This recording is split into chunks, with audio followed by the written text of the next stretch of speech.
원서 읽기랑 오디오북을 이제 우리가 떼놓고 말할 수가 없어요. 원서는 기본적으로 눈으로 읽는 거라고 봤을 때 오디오북을 듣는 것은 귀로 읽는 거거든요. 눈으로도 읽고 귀로도 읽고 그렇게 해주면 훨씬 더 다양한 어떤 우리의 오감을 활용하기 때문에 내가 인풋하게 되는, 내가 받아들이게 되는 정보들이 훨씬 더 우리에게 오래오래 기억되고 남아있을 가능성이 높아진단 말이죠. 자, 그런 측면에서 오디오북을 가지고 여러분들이 활용해 보실 수 있는 것, 첫 번째, 들으며 따라 읽기예요. 헷갈리실까봐 한 번 더 얘기를 할게요. 제가 지금 여기서 얘기하고 있는 거는 들으면서 낭독하세요. 들은 거를 기억해가지고 따라 말하세요. 즉 쉐도잉을 하세요라고 말씀드리는 게 아니라 귀로는 듣고요. 그리고 그 듣는 내용을 내가 책을 보면서 책에서 눈으로 이렇게 따라 읽으시라는 겁니다. 요거를 그러면은 제가 왜 추천을 드리냐? 두 가지 측면이 있어요. 우리가 은근히 영어 소리에 대해서 잘 몰라요. 그냥 어디서 한 번쯤 대충 들은 적 있고, 그리고 공부한 기간이 좀 어느 정도 되니까 발음은 정확하지 않을지라도 영어 소리를 내가 모르진 않아 라는 식으로 많이들 생각을 하시는데, 실제로 따져보면요, 우리가 제대로 파악하고 있지 못하는 그런 영어의 모음 소리들 되게 많고요. 심지어는 자음 중에서도 우리 제대로 모르는 소리들이 종종 있을 수가 있단 말이죠. 그래서 그런 것들을 해결하기 위해서 제가 많은 분들에게 추천이 드리는 게, 성인 학습자더라도 파닉스 한번 하시는 거 굉장히 좋다라고 말씀을 많이 드리는데, 근데 파닉스를 각 잡고 하기에 언제나 부담이 될 수 있단 말이죠. 그런 분들에게 오디오북 들으면서 똑같은 내용을 눈으로 묵독하는 이 훈련이, 이 단어가 이런 식으로 읽히고 영어에 이런 소리가 있구나 라는 것들을 되게 자연스럽게 익혀나가는데 사실 가장 좋은 방법이 됩니다. 그런 측면에서 이 과정 없이 그냥 나는 영어 소리를 알아 라고 생각하고 그 다음에 계속 내가 영어를 뭐 말하고 듣고 하는 것은요, 사실 노란색이 이렇게 들어가 있는 색안경을 끼고 파란 하늘을 보면서 왜 이렇게 하늘이 파랗지가 않지? 하늘이 이상한 색이네? 이러고 있는 거랑 마찬가지예요. 생각해보세요. 내가 영어 소리를 몰라 사실은. 근데 그거를 가지고 내가 리스닝 연습을 한다 그러면 늘 리가 없단 말이죠. 그런 의미에서 자, 다시 한번 들으면서 눈으로 묵독해서 읽는 거, 어떤 그런 소리에 대해서 우리가 인지할 수 있는 능력을 키워준다. 그리고 더 중요한 건 뭐냐면, 개별적인 영어의 소리들도 소리인데 이게 빠르게 뭔가를 읽다 보면은 단어와 단어 사이에 연음이라고 불리는 것들이 만들어지잖아요. 이게 실제로 영어 듣기에서 연음 때문에 고생하시는 분들이 굉장히 많으시거든요. 그럼 연음을 어떻게 내가 알아내서 뭐 극복해서 훈련할 수 있습니까? 이런 것들을 많이 물어보시는데, 연음이란 것은 어디에 정리가 되어 있으니까 그걸 외우면 됩니다. 이런 식으로 해결이 되지 않아요. 이건 100% 경험에 의존해야 되는데, 그 경험을 내가 귀로만이 아니라 눈으로 함께 요렇게 적혀 있을 때 들어보니까 연음 현상이 일어나네 같은 것들을 직접 체험하시다 보면, 그리고 그 경험의 양이 많아지다 보면은 그냥 자연스럽게 연음이 언젠가부터 들리기 시작하는 걸 보실 수가 있을 거예요. 그래서 평소에 연음 때문에 고생하시는 분들도 이 훈련 방법을 굉장히 추천드린다 라는 얘기를 좀 드리도록 하겠습니다. 덧붙여서 근데 여기서 끝나지 않아요. 리딩을 진짜 우리가 잘하려면 굉장히 중요한 것 중에 하나가 뭐냐면 빨리 읽기. 특히나 빨리 읽는다는 건 뭐랑 연결이 되어 있냐면은, 영어 문장을 왼쪽에서 오른쪽으로 한 번에 읽어내려간다. 직독직해라고 부를 수도 있는 그런 것과도 굉장히 연관이 되어 있어요. 직독직해가 정확하게 뭐냐라고 물어보시는 분들이 많으신데, 사실 여러 가지 말투로 설명을 드릴 수가 있어요. 영어 문장을 읽고 우리나라 말로 번역하지 않고 그 문장을 이해하면 그게 직독직해겠죠. 근데 그 직독직해, 그 수준까지 가기 위해서 받쳐줘야 되는 여러 가지 기본기 중에 하나가 뭐냐면은, 왼쪽에서 오른쪽으로 영어 문장을 한 번에 읽고 이해하는 겁니다. 안 그러시는 분들 되게 많으시다는 거 제가 알고 있어요. 영어 문장이 길어지면 한 번 읽어. 그리고 이게 뭐라는 거야? 이러고서는 다시 또 뒤에서부터 한 번 또 읽고, 끊어서 한 번 또만 읽어보고, 그러니까 영어 문장이 한눈에 안 들어오는 거예요. 길이가 조금만 길어지면. 그런 것들이 직독직해를 방해하는 굉장히 큰 요소가 되는데, 그것과 왼쪽에서 오른쪽으로 내가 한 번에 읽어내는 것과, 그리고 영어 문장을 빠르게 읽어내는 것, 이 두 가지가 되면 사실 독해를 잘하는 것이다 라고 봤을 때, 들으면서 텍스트를 눈으로 묵독하며 읽는 것이 두 가지에 다 훈련 효과를 가져다 줄 수가 있다는 거죠. 왜 그러냐면, 내가 혼자 읽을 땐 두 번을 읽든, 한 번은 왼쪽에서 오른쪽으로 읽고 한 번은 오른쪽에서 왼쪽으로 읽든, 내가 어떻게 읽는지는 아무도 관여를 하지 않을 거예요. 그러니까 내가 나쁜 습관을 갖고 있다고 했을 때 그게 고쳐질 가능성이 굉장히 적습니다. 근데 오른쪽에서 왼쪽으로 읽어 내려가는 거, 막 똑같은 문장을 2번, 3번씩 읽는 거, 이건 분명히 나쁜 습관이고 버려야 되는 습관이거든요. 그런 것들을 없애기 위해서는 우리가 상당히 의식적인 노력들을 많이 해줘야 돼요. 근데 이게 생각만큼 쉽지가 않단 말이죠. 습관이니까. 습관이란 거는 내가 의식하기도 전에 막 이렇게 일어나는 거다 보니까. 근데 오디오북을 들으면 어때요? 오디오북을 들으면서 똑같은 문장을 여러 번 읽어주는 그런 경우는 없단 말이에요. 그러니까 자연스럽게 한 번에 왼쪽에서 오른쪽으로 읽어 내려갈 수밖에 없는 상황이 만들어지게 되고, 거기에 더해서 이 성우분이 읽어주는 속도에 맞춰서 내가 또 문장을 따라가야 되다 보니 자연스럽게 왼쪽에서 오른쪽으로 읽는 것도, 그리고 내가 평소에 편안해하는 속도보다 조금 더 빠르게 내가 읽는 것도 의식하지 않아도 자연스럽게 훈련할 수 있는 상황이 만들어지게 된다는 거예요.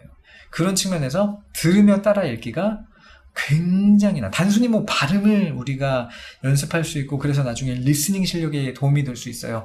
요런 거를 떠나서 들으며 따라 읽기 자체가 가져다주는 효과가 독해 실력 향상에까지도 영향을 미친다는 거. 그래서 여러분들이 꼭 해보셨으면 좋겠다는 말씀을 드리고 싶어요. 사실 비슷한 효과를 좀 얻어다 줄 수 있는 게 있으니 그게 뭐냐면 미드 보면서 자막 따라 읽는 거예요. 똑같거든요. 미드를 보면서 또는 영화를 보면서 저 사람들의 대사가 영어 자막으로 이렇게 나오고 있고, 그걸 내가 읽는 게 기본적으로 오디오북 틀어놓고서는 내가 텍스트를 묵독으로 읽는 거랑 똑같은 겁니다. 그렇죠? 눈으로 그 귀로 듣고 있는 내용을 다시 한번 따라가면서 읽는 거잖아요. 그래서 미드도 자막을 틀어놓고서는 이제 같이 보는 게 이렇게 보아 나가는 게 지금 제가 말씀드렸던 모든 효과를 똑같이 가져다 줄 수 있어요.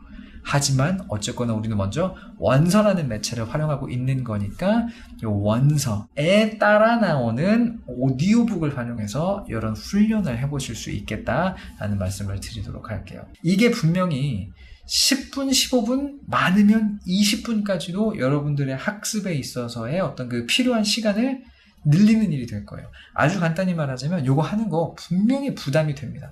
부담이 전혀 없다라고 말을 할 수는 없어요. 그러니까 이게 너무 어려우신 분들은요, 매일 하지 않으셔도 괜찮아요. 요런 방법이 있구나. 그리고 이런 거를 하면서 여러분들이 분명히 느끼실 수 있는 것들이 되게 많기 때문에 한번 해보시되 이거 나는 매일 하기에는 조금 부담스러워 라고 생각이 드신다면 이틀에 한 번도 좋고 3일에 한 번도 좋아요. 일주일에 한 번도 좋습니다. 맥시멈은 일주일에 한 번인 것 같아요. 2주일에 한 번씩 하는 거는 좀 너무 심하지 않나? 라는 생각이 드는데 일주일에 한 번 정도라도 좋으니 꾸준히 요 훈련 루틴을 중간중간에 넣어주시는 것만으로도 여러분들이 일반적으로 읽어 내려가면서 내가 예상할 수 있는, 내가 기대할 수 있는 어떤 그런 내 독해 실력의 향상치를 훨씬 더 높일 수 있다는 말씀을 드릴 테니까 꼭 참고를 한번 해봐 주시면 좋을 것 같습니다. 오디오 속도대로 하면 글자는 읽는데 이해는 안 될 것 같아요. 에밀리 님이 지금 말씀해 주신 저거를 해결하기 위해서 이 훈련이 꾸준히 필요한 거예요. 오디오북을 들으면서 내가 따라가면 읽어요, 읽기는. 눈은 따라가는데 이게 무슨 내용인지는 내가 차마 따라가지 못하는 그런 상황들이 벌어질 수가 있거든요. 이게 해보신 분들은 무슨 느낌인지 알 거예요. 말하는 속도가 빠르다 보니까 눈은 따라가는데 그래놓고서는 오디오 클립이 딱 끝나면 내가 뭘 읽었는지를 모르겠어. 왜? 눈만 따라갔지 내 뇌가 따라가지는 못했기 때문에. 근데 만약에 그렇다면 엉뚱하게도 그런 분들이야말로 이 훈련이 더 필요한 거예요. 그게 말해주는 건 뭐냐면 내가 평소에 문장을 읽고 있는 그 속도와 저 성우분이 이 문장을 읽는, 어떻게 말하자면 원어민의 일반적인 속도와 비교를 봤을 때 내 독해 속도가 현저히 떨어진다는 거거든요. 내가 어떻게 말하자면 너무 느리게 읽고 있다는 반증이 되는 거예요. 그러면 이거를 어떻게 내가 따라갈 수 있습니까? 꾸준히 하면 돼요. 근데 참고로 그렇게까지나 이게 저기서 읽어주는 속도와 내가 읽는 속도가 갭이 차이가 나시는 분들은요, 더더군다나 차근차근 천천히 나가시면 됩니다. 왜냐면 이게 따라가지지도 않는데 매일마다 40분씩 이거 들으면서 묵독한다 그래가지고 이게 뭐 5일 만에 나아졌어요, 10일 만에 효과를 봤습니다, 이러기는 진짜 힘들거든요. 독해 속도를 높이는 거는 전반적인 독해 실력, 그리고 전반적인 독해 실력 안에는 뭐가 포함이 되냐? 어휘가 포함이 되고요.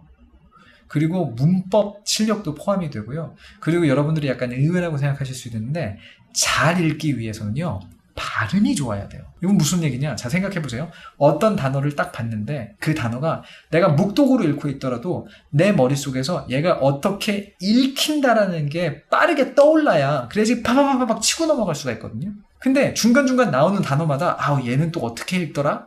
단어의 발음 자체를 내가 몰라. 그러면 자꾸 퉁퉁 걸려요. 그래서 발음도 좋아야 독해 속도가 빨라져요. 그러니까 독해 속도를 빠르게 만든다는 거는 정말 여러 가지 많은 것들이 뒷받침이 돼야 되는 거기 때문에 단순히 오디오북 틀어놓고 내가 눈으로 따라 읽는다고만 빨라지는 건 아니에요. 그 대신에 얘가 해주는 건 뭐냐면은 기준점을 세워주는 거죠. 이 정도 속도까지는 읽어야 돼. 지금 너 빠르게 읽는다고 생각하고 있지. 근데 이게 기준이야. 이게 기준이라니까 여기까지 따라와. 라고 계속 기준점을 세워줌으로써 우리가 느끼는 거죠. 나 여전히 더 빠르게 읽어야 되네. 나 여전히 더 빠르게 읽어야 되네. 그런 자극을 주고 그래서 우리가 평소에도 읽기를 더 빠르게 할 수 있다면 나는 좋을 것 같아 라는 생각을 잊지 않게끔 해주는데도 역시나 핵심이 있는 거기 때문에 오디오북 읽어주는 속도와 내가 눈으로 따라 읽는 속도가 갭이 너무나 크다 하시는 분들은 진짜 일주일에 한 번쯤만 잊을만 할 때쯤 오랜만에 해서 조금 더 빠르게 읽어지나 아니면 예전이랑 비슷한가 점검 정도의 차원에서 접근을 하셔도 좋다라는 얘기를 좀 드리고 싶어요. 단어에 대해서 질문하시는 분들이 많네요. 단어 어떤 거요? 단어의 뜻을 모르다 보니까 네. 그런 식으로 지금 설명 주신 대로 읽어 나가는 데 있어서 계속 끊긴다. 그쵸. 그래서 단어를 미리 공부를 해놓고서 봐야 될지. 그쵸. 그러면 이거는 이렇게 되는 거예요. 오디오북을 들으며 따라 읽기, 지금 제가 말씀드리는 요거를 할 때는 먼저는 내가 정독을 한번 해놓은 걸 갖다 해야 돼요. 이것도 조금 자세히 설명을 드리면 나중에 내 영어 실력이 어느 정도 뒷받침이 되면 그럼 처음 보는 스크립트도 오디오북 들으면서 곧장곧장 따라 읽고 뭐 할 수도 있겠지만 근데 그렇게 할 정도면 굳이 이 훈련이 또 필요가 없거든요. 그러니까 이 훈련의 학습 효과 그리고 훈련의 취지를 생각했을 때 가장 적절한 학습 방법은 뭐냐면 내가 먼저 하나의 챕터든 아니면 한 페이지도 좋아요. 정해놓은 양을 정독해야 돼요. 정독을 한 후에 그리고 나서 오디오북을 들으면서 다시 한번 읽는 겁니다. 그래서 내가 모르는 문장이 있었다면 아까 미리 고민을 해놨고 여기 나와 있는 단어들은 그래도 아까 찾아봤기 때문에 어느 정도 내가 알고 있는 상황에서 그러니까 다른 어떤 어려움들은 많이 좀 이렇게 해결을 해 놓은 상황에서 순전히 저기서 말해주는 걸 내가 눈으로 따라 읽으면서 이해할 수 있는 속도의 싸움이 될 수 있게끔만 그런 상황을 만들어줘야 되는 거예요.